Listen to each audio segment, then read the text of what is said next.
It's an attack on the identity, right? It's like, as I was saying, that it's treated internally as an attack on the identity and it gets personal. So there's an element of that. And we can't hide from that. We have this mindset, I think, in society, modern society, that we can separate the personal from the professional and so on. And I just think that there is a personal dimension to almost everything. And if we recognize that, then we are in a stronger position to not take things personally by recognizing that there's a chance you will take it personally and that you might actually be taking it personally. And so if you recognize that, if you bring it out in the open, then you can start to separate what the personal element is and what the objective element is. Um, like when we write proposals in my field, you win, like 20%. So I'll tell you something very interesting. So I saw that your previous interview, I forget her name. What's her name again? I was seeing that on LinkedIn. Yes. I don't know if she told you this, but we didn't meet, but we were in the award ceremony. I don't know if she mentioned that the IET, it's a UK society, right? One of the oldest society in the world, actually, right?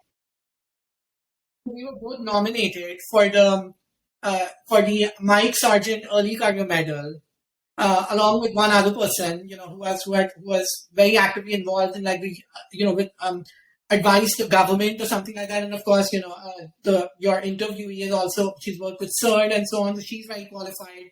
And then I was nominated, and I have done work on human trafficking and so on, so I was qualified. So all three of us were qualified.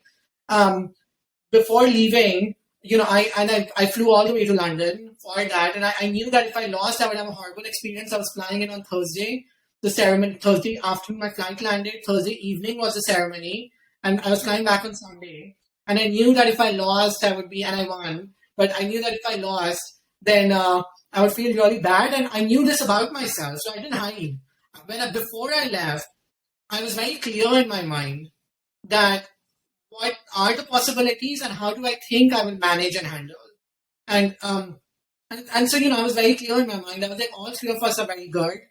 In my mind, that was very clear. I read it. I was like, I'm not going to deny that. Of course, I'm seeing like ups and downs in everyone's profile. This is why if she wins, this is why she would win. If I win, this is why I would win. And so I was hypothesizing about that. Of course, I don't know, but I was hypothesizing. But in my mind, I was kind of trying to justify, and I know myself well enough to know that I was unconsciously, but once you know yourself, it becomes conscious, and you can prevent.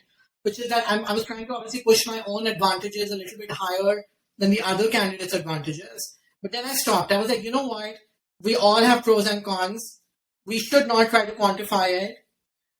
We all have reasons why we could win. We all have reasons why we could lose. And one person is going to win. So let's go there. If we lose, we lose. It's going to be a valuable experience. And you need to lose once in a while. And I had thought to myself that I'm such an underdog in everything I do that I'm probably not going to win. I'm the bride's groom, but not the groom, or something, whatever they call that, the best man, but not the groom. So I was like always the bridesmaid, never the bride, right? Like I think that thing makes a lot more sense. So, like I'm always the bridesmaid, not the bride. I'm an eternal underdog. It's a big part of my life. I'm an underdog in pretty much everything I do. I love it. It's why I love being in America. America is really an underdog culture. Americans love underdogs. I think if there was one, if I could pinpoint the one thing that Americans love, it's underdogs. Everyone here in America, they love underdogs. They love underdog stories. They love a good comeback story. Nowhere else in the world do people love a good comeback story than here in the US. So people love the comeback story. They love underdog. I mean, I don't think I have a comeback story. I so far I've done well, but so I don't have a comeback story. But I do have. I'm an eternal underdog. I have never been favored my whole life. So this is a lesson you should know. My whole life, I was never the favorite. I was never the first choice. In school, I was never the first choice for a leadership position. I never got any leadership position. I was not anyone's best friend. I was not usually in many cases, I was not the winner. I would always come second, third. Sometimes I would, the interesting thing is when the external person would come, I would be the winner. So I remember like a case in point when I was in seventh grade, I participated in the so-called talent contest and I played the piano. I had played in the talent contest every single year. I would always be in the second position, the third position. I never won. Then in my seventh grade, they had the external judge. Not only did they have the external judge, but they actually clubbed together the entire sixth to 10th grade or ninth grade or something, they had like one talent contest for the first time, and they called the external judge. Well, not only did I win that year, but then at the end of it, they have the special award category, which is like talent of the day or something like that, which is like across the singing, the piano, the dance, all of that. There is one person they select that is the talent of the day, and that was me. So later on, I went and asked the person. Everyone was shocked. All the teachers were shocked. Everyone was shocked. That, why, like, who selected this guy? Like, why did this, like, later on, I went and talked to the person, a professional musician. He was like, I heard you, and in my mind, there was no other choice. Like, it was very clear to me that you had the X factor. I always remembered that. I don't care about the award. Obviously, it was a local school award, but I always remembered that it reminded me that there will be many losses. I internalized that. I couldn't articulate it, but I internalized that I'm going to lose many times before I get to win. And that was the time in my life where I internalized it, although I didn't realize it, and it has always been like that.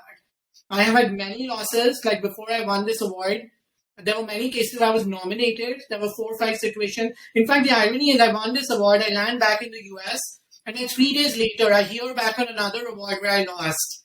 And so for every like 5 losses, I get nominated, I hit the top three, I hit the top two, and then I lose. And so there's something that just people get this uncanny feeling where they might feel like maybe I'm too different or I'm too rebellious or there's something uncanny about the way I do things. That is what I've been told. That it's very polarizing. Like some people love it and they're like, you're it, you're my choice. And there are other people who are like, it's too uncanny, too different, too weird for me. Um, so yeah, I think that's something to remember too. That you might polarize people, and it's okay. No one remembers the losses. The one thing that I will tell you also from my PhD days is that I remember there was a very famous heart surgeon. She came to give a guest lecture. I went to the guest lecture.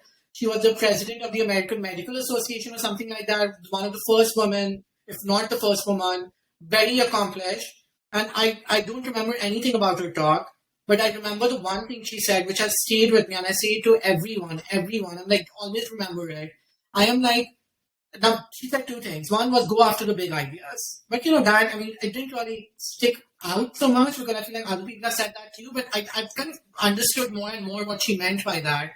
That go after the big ideas, even though they are risky. That's what she really meant to say. That even though there's a 10% probability that you'll succeed in a big idea, it's okay. You'll fail 10 times, but if you're right, you'll succeed that one time, and that's all that matters. You might as well succeed once on a really big idea than succeed on 10 mediocre or good ideas that are not going to count for anything in the long run.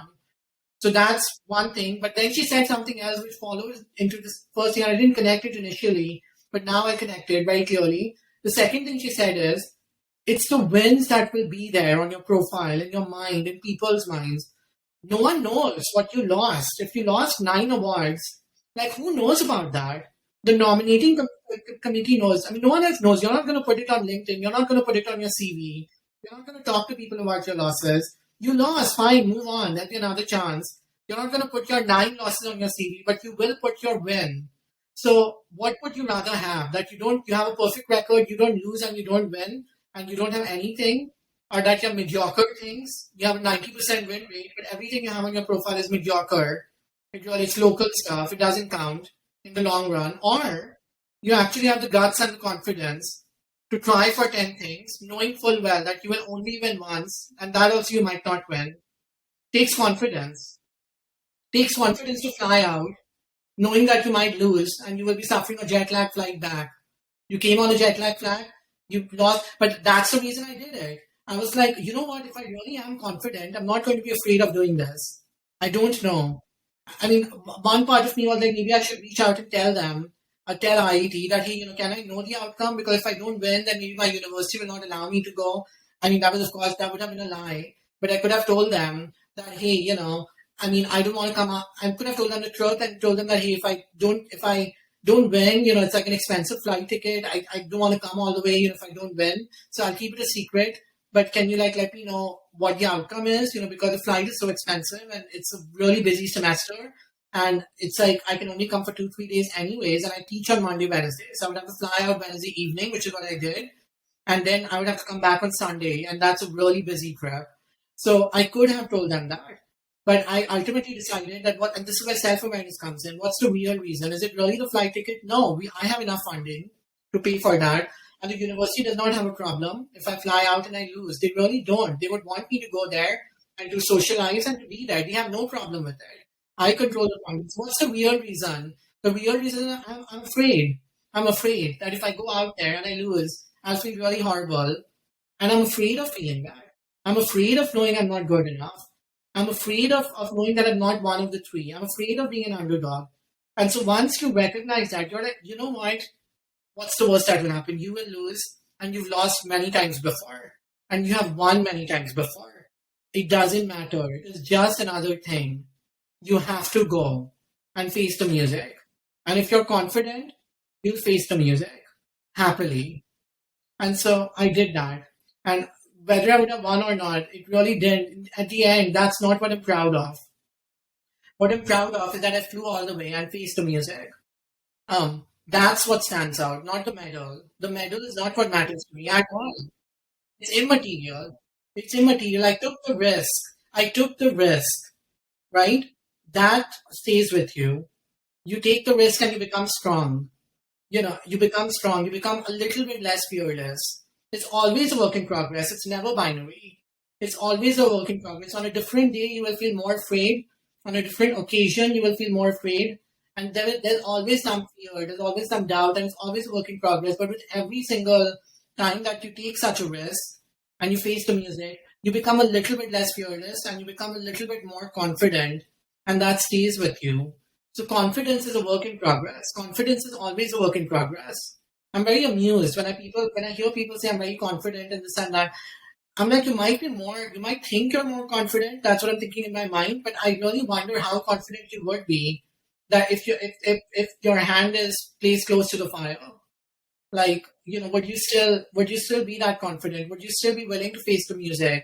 Would you still be willing to accept that you lost and a better person won? And I know myself. I know for a fact that if I would have lost, I would have told myself that we came out here knowing that any one of us could win or lose. You didn't win.